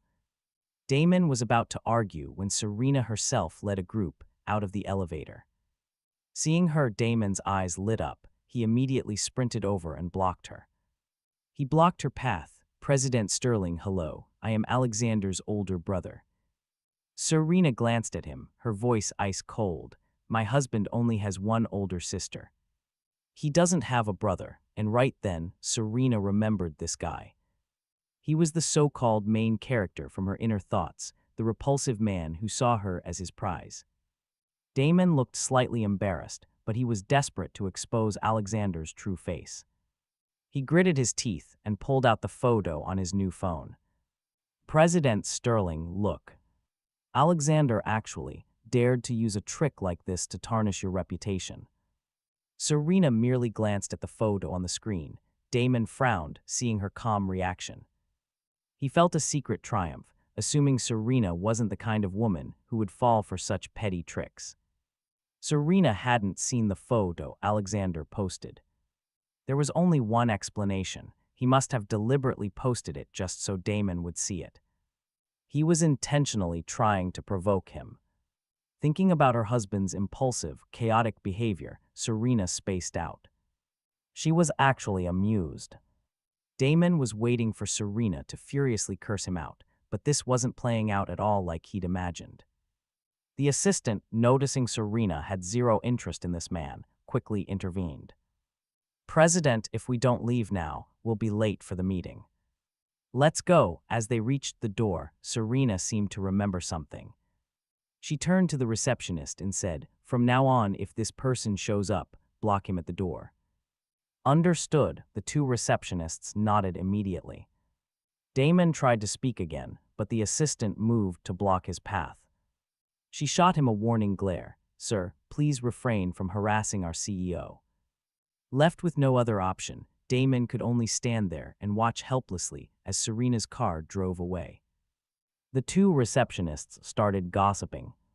"I actually thought he really knew the boss. Turns out she couldn't care less about him. Our boss already has a husband. Why would she get involved with a guy like this?" Damon, overhearing their gossip, was furious. How could someone as high and mighty as Serena Sterling actually announce at her own company that she had a husband? Who's talking nonsense? Everyone in the company knows. Today, the boss even came to work with him. Hickeys and bite marks on her neck. The boss and her husband are clearly very much in love. Don't you dare try to ruin their relationship. That was the receptionist's warning. Hearing this, Damon thought his ears were failing him. He immediately asked in disbelief. "What did you say, Serena? Someone so arrogant and untouchable like her, how could she?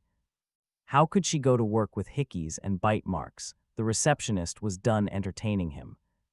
So Damon just pulled out his phone, staring at the photo in his hand. Look for yourself. He saw Serena in the picture, and the hickey on her neck was obvious. It was blindingly clear. Damon didn't even know how he stumbled out of the entire building. When he first saw the picture Alexander had posted, he was in complete denial. He genuinely believed it was a fake, created just to make him angry, but now he knew. After coming to the Sterling Group, he realized he was the only clown in this entire circus. Seeing Damon leave in such a pathetic state, the two receptionists took action. They texted Serena's assistant, relaying the whole embarrassing incident. The assistant was about to report it, but then she saw Serena pull out her own phone. She was making a call. "Alexander, as your wife, shouldn't I see private photos like that first? It's one thing to show them to outsiders, but using me as your personal meat shield. That's not very nice." Alexander, who was eating breakfast, immediately perked up. "Wait, did Damon actually go to your company to find you?" he asked. "How else would I know?" Alexander burst out laughing. "What's wrong with using my own wife?" For a little advantage, Serena asked him thoughtfully, "You don't regret this, do you?" "Regret what? Why would I regret it?" Alexander found her question incredibly strange. After all, what's done is done. There was nothing to regret. Damon was probably seething. "Remember what you said," he added. "I have a business meeting to attend," and she hung up. Previously, Alexander hadn't really given it much thought at all. After hanging up, he opened his contacts, and sure enough, Damon had sent a barrage of texts. A flood of nasty messages. The most frequent one was, "How can you be so shameless?" Alexander sneered and leisurely sent Damon a voice message. "You went to my wife's company. Did you go there just to see for yourself how deeply in love we are?" That one audio clip made Damon's eyes go bloodshot with rage. "Alexander, what are you? So smug about, sooner or later, she's going to dump you and you'll be left with nothing. We are legally married, even if she really dumps me and we get divorced. He replied calmly, I still get half of her massive fortune. Alexander understood. He knew exactly what Damon cared about most. Every word he spoke twisted the knife. Right where it hurt the most, Damon was so enraged, he called him immediately. The second the call connected, he unleashed a torrent of curses. Alexander Wood. How can you be so utterly shameless? She doesn't even like you, facing the furious man. Alexander simply said brightly, she is my wife. Alex, do you honestly think Serena likes you? She's just playing with you, Damon shot back. At night, she shares a bed with me. I even hold her while we sleep, Alexander said slowly. That sentence pushed Damon right over. Right over the edge, every vile insult in the dictionary spewed from his mouth. Alexander just set his phone aside, letting Damon scream helplessly into the void. When the other side finally went silent, he picked it up and said, Damon, you like my wife. Don't you? Too bad she has zero interest in you whatsoever, and not to mention. She's legally bound to me now, so tell me, if Chloe finds out you're constantly thinking about another woman, how exactly is she going to react? He was enjoying this. Alex made sure to drive a wedge between him and Chloe. Alex, why do you always have to fight me over everything? Why couldn't you just die out there? Damon spat with pure venom, but Alex fired back without missing a beat. If a piece of trash like you, who stole my life like a cuckoo in another bird's nest, is still alive, then why should I die? With that, he hung up and blocked his number instantly. After being cut off, Damon tried calling back, but no one picked up. Then the call failed to connect. He knew Alex had definitely blocked him. He raised his hand, ready to smash the phone. But right before he remembered this was the brand new phone he had just bought. Choking down his anger, Damon used a different phone to make a call. Help me investigate Alexander Wood. Find out who he's been meeting and exactly when he met Serena Sterling. After getting a confirmation, Damon hung up, feeling a bit satisfied. Before another thought could form, his phone rang again. One look at the caller ID and Damon felt a huge wave of disappointment. Why isn't it Serena? If he had been the one to register their marriage, how amazing would that be? But even while fantasizing about Serena, Damon couldn't dare to ignore Chloe. Now that the Wood family had kicked him out, he absolutely needed Chloe to keep his status among the elite. Before he completely won over Serena, he couldn't get rid of his backup plan. Not yet. Damon, where are you? I'm coming to get you to meet someone. Chloe's voice on the phone sounded strangely excited. Damon was annoyed, but he still replied gently, giving Chloe his address. About 30 minutes later, Chloe appeared right in front of him. Damon, didn't you want to be in movies? I called a director, and there's a part for you in his new film. Hearing this, Damon immediately took Chloe's arm. Chloe, are you serious? After his show of joy, he acted a little hesitant. Chloe, is it really all right for you to pull strings with a director for my sake? The Wood family came to your house today to break the engagement. Are you sure you shouldn't be home? Chloe just scoffed. I've wanted to cancel that engagement for a long time. Who would ever like a country nobody like Alexander? On the inside, Damon was ecstatic. But on the outside, he played the poor victim. Chloe, I'm so sorry. If it wasn't for me, you wouldn't be dealing with this canceled engagement and getting yelled at. It's fine, now that it's over, we can be together forever. Chloe hugged Damon, speaking with genuine affection. The words made Damon feel sick, but he forced a deeply moved expression. Chloe, you are so good to me. Damon then went with Chloe to meet the director. His looks and his acting skills got a satisfied nod from the man. All right, the third male lead role for this movie is yours, the third male lad. Damon wasn't thrilled, but he didn't let it show. Instead, he smiled and thanked him. The director just gave a small smile and said nothing more. If it weren't for the Willow family's influence, this third-string role would have never fallen into his lap. Damon took the script and immediately started to study it. He was dead set on becoming famous. As long as he became a huge star, he'd have his own power base, and dealing with Alex would be a piece of cake. When Alex heard Damon was about to join a film crew, he was honestly a little surprised. She was always generous when it came to him. That night, Serena came home and found him working on his laptop. She sat down beside him, glancing at the screen. "What are you doing? Writing a script? Are you into this stuff?" He scooched closer to her. "Take a look." Serena skimmed through the script and found it wasn't half bad. "Do you want me to invest? What's in it for me?" He tilted his head, looking at Serena, and planted a loud kiss right on her cheek. "Is this benefit acceptable?" Serena tilted her head to look at him, feeling like she was being bought way too cheaply. The boss lady is not so easily fooled. If you don't agree, that won't work. Otherwise, he'd have to use his ultimate honey trap tactics. Hearing his thoughts, Serena actually started to look forward to it. She looked at him, curious to see what he'd do to convince her to invest. He rolled his eyes, pushed the laptop away, and suddenly threw his arms around her neck, looking deep into her eyes. He gently shook her arm, intentionally using a whiny, spoiled tone. "Wifey, please, I'm begging you." His pathetic, adorable act made Serena's heart soften a little bit. But suddenly, she said, "I believe I still have an unsettled score with you." Hearing this, he immediately remembered the stunt he pulled just to annoy her. She leaned down and dropped a light kiss on his cheek. "Call me wifey again, let me hear it." He stared at her, completely shocked. This woman was a cold, ruthless CEO, not some harmless little shrimp. He quickly changed the subject. "I'm hungry today." He didn't dare poke the bear any longer. Besides, he was genuinely starving. Serena held back a laugh and pulled him toward their bedroom. Looking at the room that hadn't changed at all, she raised an eyebrow.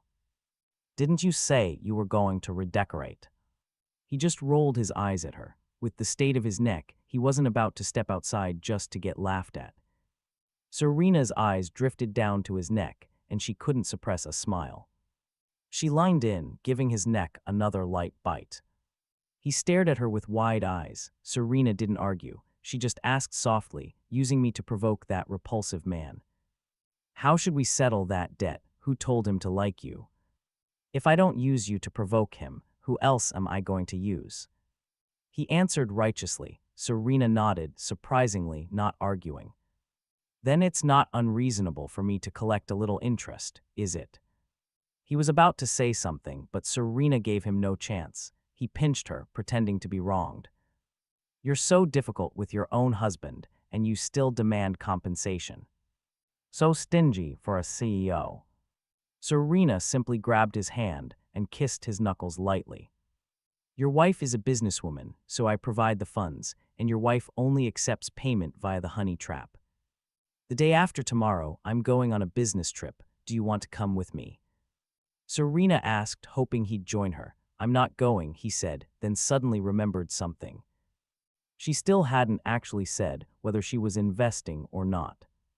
"You are my husband. What's mine is yours. Use the money however you like." After dinner, Serena led him out to the garden. Sitting in the gazebo, he kept writing his script while Serena read over his shoulder. This script was about a friend of his from middle school. She had been severely bullied, which led to depression, and eventually jumped off a building to end her life. But the perpetrators, since they were minors, never received no severe punishment. Isn't that ridiculously funny? Thinking of that bright, flower-like girl, a wave of sadness hit him. She just jumped while those people just stood there and watched. Serena comforted him, saying the law is always improving and those people will face justice. The next day, Serena and her assistant left for their business trip. Watching them go, he was absolutely thrilled. Finally, she was gone. He could do whatever he wanted until she got back. By the third day she was away, the hickey on his neck had faded significantly in the mirror. He immediately kicked off his room makeover plan, driving straight to the mall. He picked out a new set of bedding and bought 2 giant bean bag chairs, a small coffee table, and a few potted plants. Returning home, he had the staff wash the new bedding. Suddenly, a man stood up and blocked his path. Alexander Wood, you're casually redecorating President Sterling's room. Did she even give you permission? Alexander tilted his head, looking at him. A smirk played on his lips as he rested his chin on his hand, speaking slowly. It's my wife's room. I can do whatever I want with it. She doesn't have a problem with it, so why are you jumping out to bark? The word wife made the man's face stiffen. Alexander called the butler over, asking, "Who is this guy?" The butler looked at the stubborn man standing there and rubbed his temples. It's the son of Chef Thomas. Since when does a chef's son get to dictate what the master of the house does? The butler glared at him in displeasure. Alexander leaned back on the sofa, casually asking the butler, "Before my wife left, didn't she say that while she's away, I'm the master of her room? Whatever I want to do goes, right?" The butler nodded immediately. That is correct. Madame explicitly ordered that while she is away, you have full authority. She even specifically instructed us to assist you in redecorating the room. Alexander looked at the man with interest. So I'm curious, my wife said I'm in charge. Does this gentleman here refuse to recognize my status, or does he refuse to acknowledge my existence altogether? The butler's expression changed instantly. Felix Zhang is only staying here temporarily. Strictly speaking, he is not an employee of the Sterling family. What right does he have to speak to you like this? Call Chef Thomas here. Chef Thomas rushed out from the kitchen. After hearing what happened, he finally realized his arrogant, ungrateful son had gone and offended Alexander. Felix, you said you had no place to stay for the summer, so I begged Madame to let you stay here temporarily. What in the world are you trying to do? Chef Thomas was absolutely furious. Turns out, he and Felix's mother had divorced early on. Back then, Felix chose to live with his wealthy stepfather and refused to go with his father. Thomas had only taken his youngest son. He never expected that this brief reunion would cause such a massive disaster. Sir, I will have him leave immediately. Alexander looked at the profound disappointment in Chef Thomas's eyes and said softly, Chef, don't stress. I know you're a good person, but there are some people you really need to be careful around. Don't let them drag you down, thank you, sir. After he went upstairs, Chef Thomas looked at Felix with sheer disappointment. Pack your things and leave. Don't stay here anymore. I am not your father. Didn't you love your stepfather so much? Go beg him for money. Don't come looking for me ever again. Model and again, Chef Thomas felt his heart sink. He thought, after all, blood is thicker than water, so he'd tried to help. But who knew the kid would dare disrespect him and even have delusional ideas about the madam? Truly a frog in a well, completely clueless about how big the world is. Seeing his own father side against him in public, Felix just exploded with rage. Fine, I'm leaving. You think I want to be in this dump? He stomped back to his room to pack, assuming his dad was just putting on a show. He figured he'd never actually get kicked out, so he took his time. But Chef Thomas never came to stop him. When Felix finally peeked outside to check, Chef Thomas walked in, his face in a motionless mask, finished packing. Then get out, Felix just sneered, carelessly stuffing things into his suitcase and spitting out his words. Don't you come crawling back to me. Chef Thomas just stared blankly. He made $30,000 working for the Sterling family, a month with full benefits. His younger son was brilliant, always winning scholarships, and was incredibly well-behaved, always offering to help the villa staff whenever he visited, so everyone loved him. In contrast, Felix was lazy and rotten. Good, Thomas thought, don't you ever call me again. You were the one who said you hated me and never wanted to see me again. An awkward silence fell, leaving them both speechless. Felix shot a hateful glare at Chef Thomas, snatched his suitcase, and stormed right out. The butler looked at Chef Thomas. That son of yours is trouble. Don't ever let him set foot in here again. I'm done with him, Chef Thomas stated firmly. It's good that you understand. The madam might ignore small things, but when it concerns the sir, no one dares take any chances. You handled this the right way, the butler. hinted, implying Thomas had avoided angering his boss and getting into trouble. The things she had bought slowly started arriving. The freshly washed bedding was brought back too. She had the staff set everything up on the balcony and directed them to change the sheets. She couldn't help but smile. Not only that, the old rug was replaced. A sleek new lamp and simple ornaments were placed on the nightstand. The once cold, sterile room had become infinitely warmer under her touch. Finally, looking at the pitch-black curtains, she slapped her forehead. She'd almost forgotten the most important part. She quickly made a call to get them swapped out. Once the curtains were changed, the oppressive black, white and gray aesthetic instantly felt brand new. She snapped a few pictures and sent them right to Serena. "How's it look? Good, right?" Over in Europe, Serena was working when her phone buzzed. Opening it, she saw a completely transformed bedroom and even a selfie of her friend. She immediately regretted not bringing her along, replying with a quick text before heading out. The CEO of their partner company still hadn't given a straight answer, clearly just stalling for time. They're probably going to drag this on. We'll give them until tomorrow, absolute latest. If they keep playing games, cancel the partnership. Her assistant, though surprised, didn't ask any questions and went straight to deal with the other party. After hanging up, Serena went to get some rest. The next morning, she saw the message her friend had sent. Pictures of dinner, fresh flowers from the garden, and the fully decorated balcony. "It looks truly beautiful," she replied, and then headed out. "President, they still haven't given us an answer.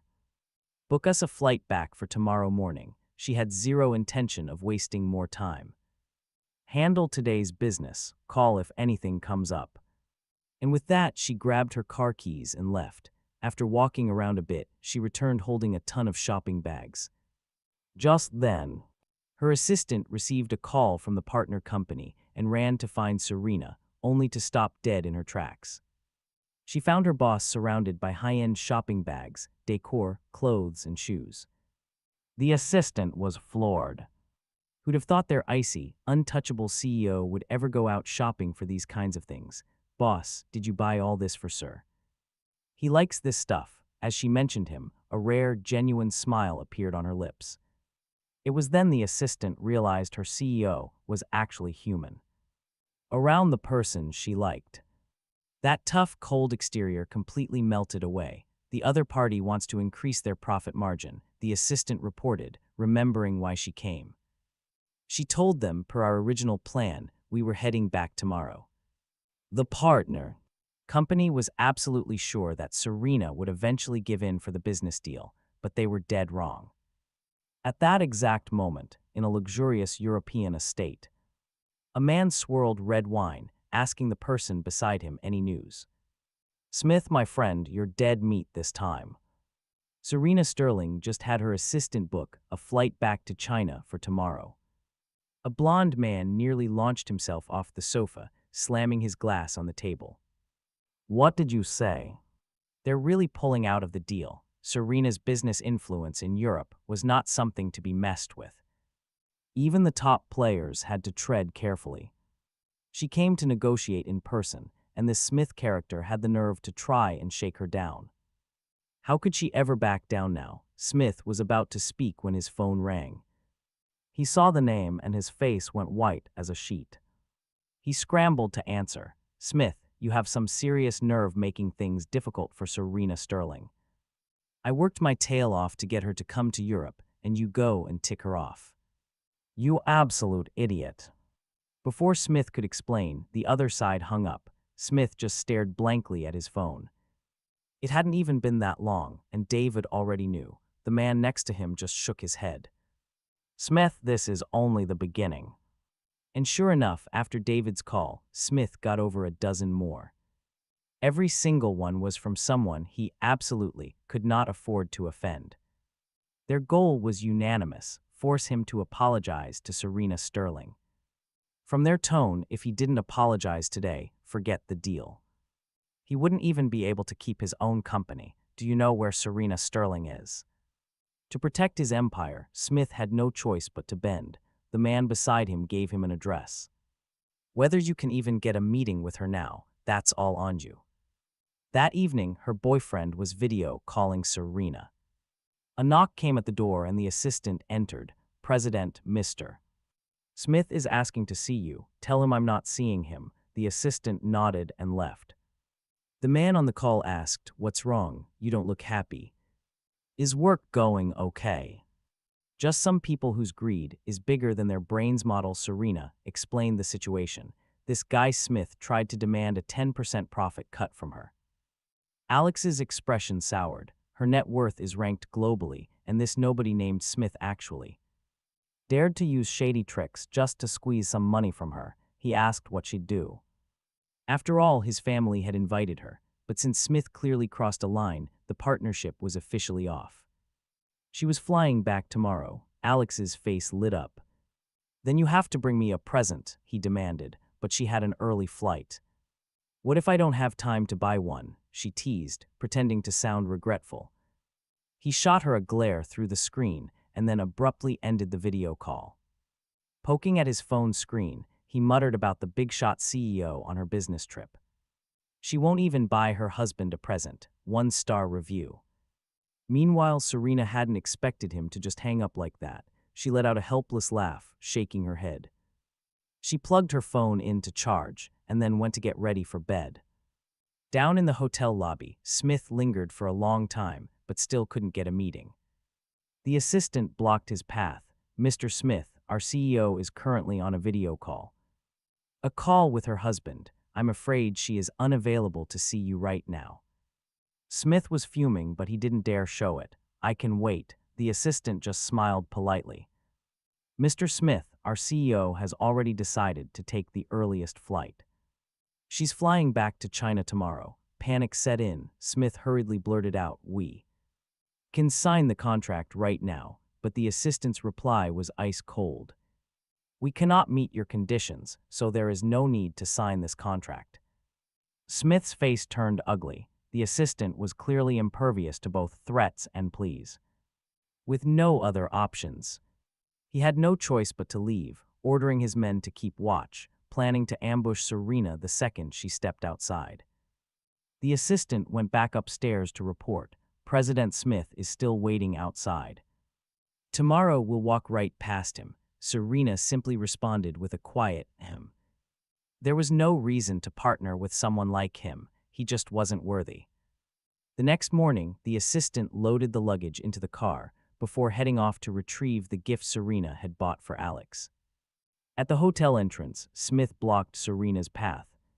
"President Sterling, I need to speak with you." Serena was not pleased. She was highly displeased at being stopped, staring coldly at the man, refusing to budge. Instead, she pulled out her phone and called David. "David, I've given you enough face. Tell your dog to get the hell out of my way and stop blocking my path." Hearing that Smith was physically blocking her, David was so furious he nearly exploded. "President Sterling, put me on speaker," his voice demanded from the phone. David's furious voice roared from the phone, "Smith, you absolute idiot, get out." He had told Smith to go apologize, not to build a barricade to trap the woman. Terrified of making David even angrier, Smith had no choice but to step aside. He stood there, watching helplessly as Serena simply walked away. Back in the capital, the family driver was already waiting to pick them up. Serena didn't even look up as she ordered him to drive to the house. Ever since Alex hung up the call yesterday, he hadn't sent her a single text message. Looking at the blank chat, Serena shook her head with a helpless sigh. "My husband really has a temper." As she walked through the door, the butler greeted her. "Welcome home, madam." Handing off her luggage, Serena immediately looked around, but not seeing Alex, she frowned. "Where is Alex? Sir isn't feeling well. He's resting upstairs," the butler replied. Grabbing the gifts she'd bought, Serena hurried upstairs and gently opened the door. Inside, a small lump was huddled under the blankets. Serena quietly walked over. She sat on the bed's edge and looked at the girl's pale face. Her heart sank. Reaching out, she felt her forehead, so hot it had been 5 days. 5 days since Serena had left. When the girl woke up, she saw her lying right there. Beside her, a hand resting on her forehead, Serena asked gently, "Is the fever gone, do you?" "Still feel sick," the girl replied. "I feel much better," but a bitter taste made her wince. "Just a little thirsty." Serena immediately got up and poured her a glass of water. After she drank it, Serena continued, "The doctor came to check on you earlier. You have a fever. You need to take your medicine on time for the next few days. Once you recover, you'll need to eat some restorative foods to build your strength back up." The girl nodded, thinking she wanted to eat some pumpkin and millet porridge. "Okay, I'll have the chef make it for you," Serena said, then paused. "Oh, there are presents outside. When you get up, you can go open them." The girl looked at her suspiciously. "Huh, didn't you say you didn't have time to buy presents?" Serena pinched her cheek with a teasing smile. "I was just messing with you, who knew? You'd take it seriously." Thinking about how she'd hung up on her, a twinge of guilt hit. So she quickly shooed her out. "Go, go, go." After Serena left, our girl got out of bed, washed her face, and changed into a clean set of loungewear.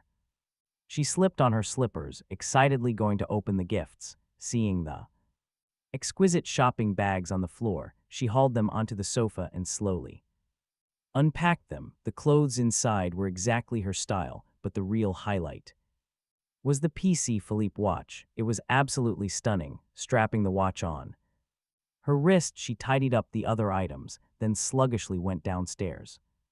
Downstairs to find Serena, who was on the sofa, completely focused on her work. So she quietly snuck up behind her and wrapped her arms around Serena's neck. She held out her wrist right in front of her face. "Does it look good?" She thought to herself, if Serena dares say no, she's sleeping on the couch tonight. Serena stopped typing, turning to look at the girl hovering so close by. She smiled and nodded. Satisfied, the girl rested her chin on Serena's shoulder. Looking at the laptop screen, "What are you busy with? Did a lot of work pile up?" "While you were gone," Serena asked, "are you still feeling sick?" "Yeah, a little tired." Her head was still foggy, but way better than this morning. Hearing that, Serena immediately set her laptop aside and pulled her to sit down right next to her. "Stop standing around, sit here until it's time to eat." While waiting for food, she scrolled through her social media feed and saw an update from Damien, making her frown. She suddenly remembered she hadn't blocked him on everything yet. That guy, Damon, really had a talent for wrapping KHLO around his little finger. The poor girl was being used and didn't even realize it. Serena, who had resumed working, overheard her mumbling and grew curious about the relationship between Damon and Chloe. Turns out Damon has always liked Serena. He never liked Chloe at all. Being with Chloe was just a backup plan because he couldn't have Serena. In the original story, when KHLO's career reached its peak, he even tried to use KHLO's power to threaten Serena, wanting her to become his mistress. The result: Serena beat him to a pulp, if it wasn't for some highly influential people figure stepping in to beg. Those two would have lost absolutely everything. That repulsive man had wanted his wife, Serena, as a mistress. She internally praised herself, a true ultimate boss lady. Her radar for identifying scumbags was completely maxed out. Alex tilted his head, watching her. Suddenly, he wrapped his arms around her neck, planting a forceful kiss right on her lips. Serena was completely taken aback by this sudden display of affection, looking at him in total confusion.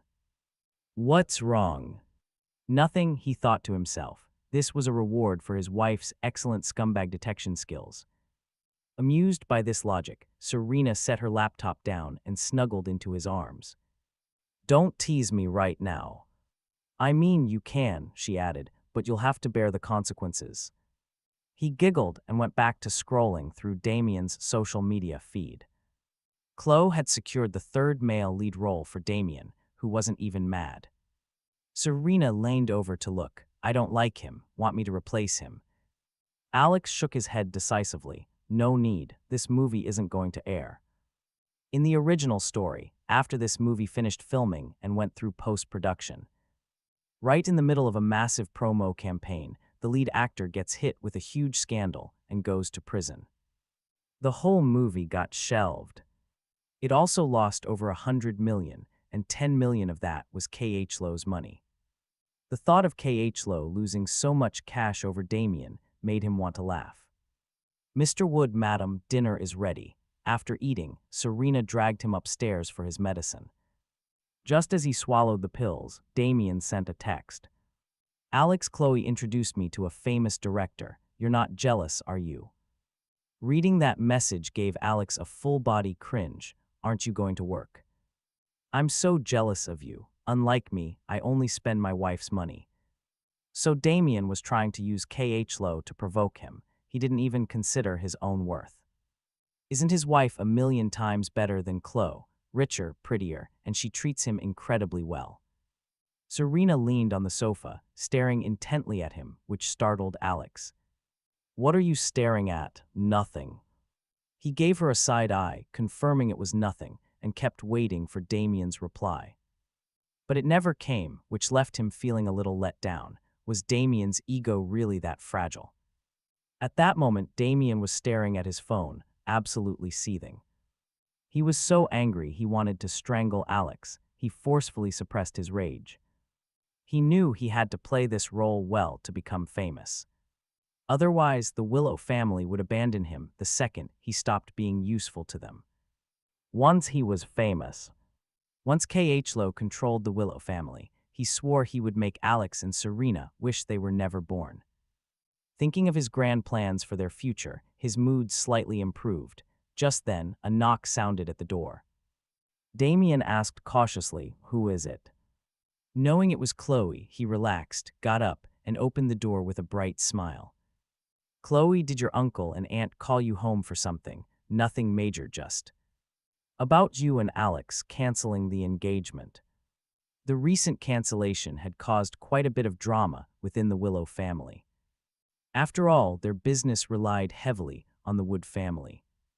Thanks to Chloe making up excuses and smoothing things over, her family had temporarily stopped bringing it up. But her family definitely had a problem with Damien, but of course, Chloe didn't tell him. Damien immediately feigned a look of guilt. Did they say anything mean? If not for me, things wouldn't have gotten this bad for you. Inside, he was celebrating his win, but on the outside, he played the poor victim. And this little trick worked perfectly. KH Lo, that foolish girl. She instantly felt terrible for him, pulling him into a hug and softening her voice. This has nothing to do with you. Alexander is just being petty. Damien tried to continue his act, but KH Lo quickly cut him off. Stop blaming yourself. My parents have basically given us their silent approval. With that, she pulled him inside to talk about the movie. Once you finish filming, I'll line up another role for you. A gentle smile from Damien made KH Lo's eyes absolutely sparkle. She felt like she'd just gotten one step closer to him. These past few days, Damien loved posting his dates with KH Lo just to provoke Alexander. Alexander saw him as a total clown, but Damien's antics were getting way out of hand. Finally, he got a reaction. That night, Serena was lying in Alexander's arms. She was reading a book, his arms wrapped around her waist. He was completely content. He reached over, grabbing his phone from the nightstand. Serena put her book down and handed it to him. What's wrong? He just smirked, since Damien loves annoying him with his stupid games. It was only fair to trigger him right back. Serena paused, about to grab her book. And now she understood. He'd been so grumpy because of Damien's constant provocations. Alexander held up his phone, snapping a few pictures of them together. One photo deliberately focused on Serena's beautifully exposed collarbone. Seeing him take pictures, Serena gave up on reading entirely. She snuggled deeper into his arms, watching with keen interest to see his revenge plan. He didn't post it publicly. No, he sent it straight to Damien's private messages. He waited about 2 minutes and then recalled the message. But if you unsend it, will he see it? Serena asked, confused. Oh, he saw it, Alexander said with total confidence. He knew Damien. The guy was absolutely glued to his phone at all times. And sure enough, Damien saw the picture. He was so furious. He launched his phone onto the carpet, grinding his teeth. Alexander, why don't you just die? At first, Damien thought Alexander was just bluffing. He believed Alexander was using Kh-Lo just to make him jealous. He never expected this. Not only had his own plan failed, but he'd been hit back. He was left completely speechless with rage. He stared darkly at the screen. He wanted another look at Serena, but the photo was already gone. Damien instantly regretted not saving the picture. He was kicking himself. Serena's elegant posture, the curves just visible beneath her nightgown. It was everything he dreamed about constantly. He imagined himself in that picture. His hands gently tracing her skin as he thought about it. His nose started to itch. He wiped it, blood, a nosebleed. He scrambled to the bathroom to clean himself up after the bleeding stopped. A fierce determination burned in his eyes. He had to make Serena his. Damon glanced at his script, only 3 days of filming left. Once shooting was done, he would find Serena and prove he was the one. The only man truly suited for her. Meanwhile, her companion checked his dead phone. He sneered, wondering if Damon's brain had short-circuited from rage. Done teasing him, Serena asked, making him feel a bit embarrassed. Then shouldn't I be charging an appearance fee? He joked back. Before he could finish, she wrapped her arms around his waist, negotiation over. 3 days later, Damon finally finished his scenes, skipping the wrap party. He rushed straight back to the capital, obsessed with just one thought. How was he going to meet Serena? Getting into her company would be ideal. As he paced anxiously, Kh-Lo arrived with some fantastic news. In 2 days, there was a charity auction called Jala, and she wanted him to come. For someone like Damon trying to break in, this was a golden opportunity.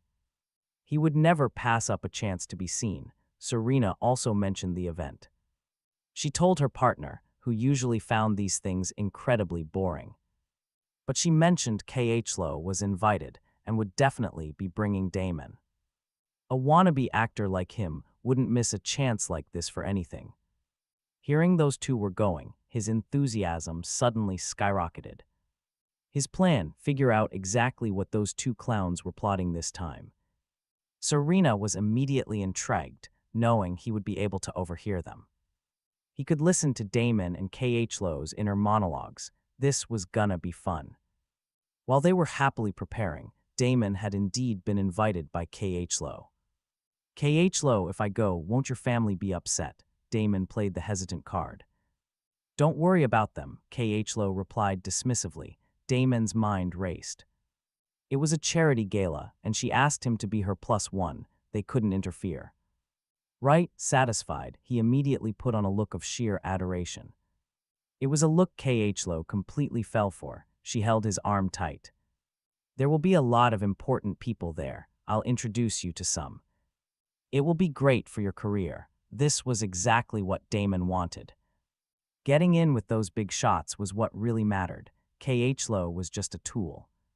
Just a stepping stone. He faked being moved and hugged Kh-Lo tightly. Kh-Lo, thank you. At his devoted expression, she felt like she was on cloud 9. She hugged him tighter, looking up and leaning in for a kiss. But Damon smoothly pushed her away. Kh-Lo, I'm still on the film crew's radar. Even if we are indoors, what if someone walks in and sees us? Kh-Lo was clearly displeased, but she reluctantly nodded in agreement. Seeing his chance, Damon quickly pecked her on the cheek. Don't be mad. I'm doing all this for our future, right? I want to stand beside you. That single kiss was all it took to make Kh-Lo obedient again. Whatever you want, I will help you get, she promised, a glint of calculation.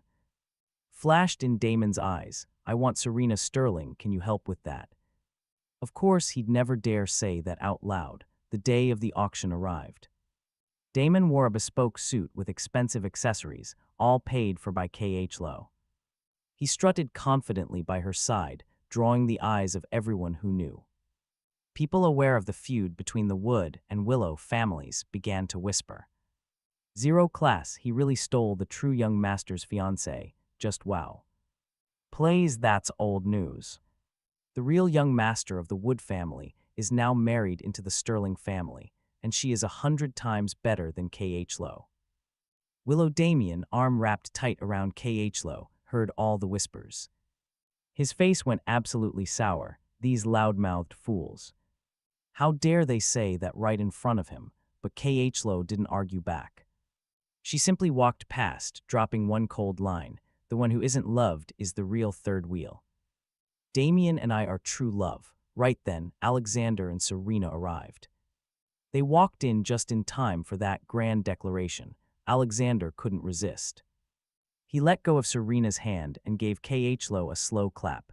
Bravo, so moving. So that's your excuse for hooking up with Damien while we were engaged.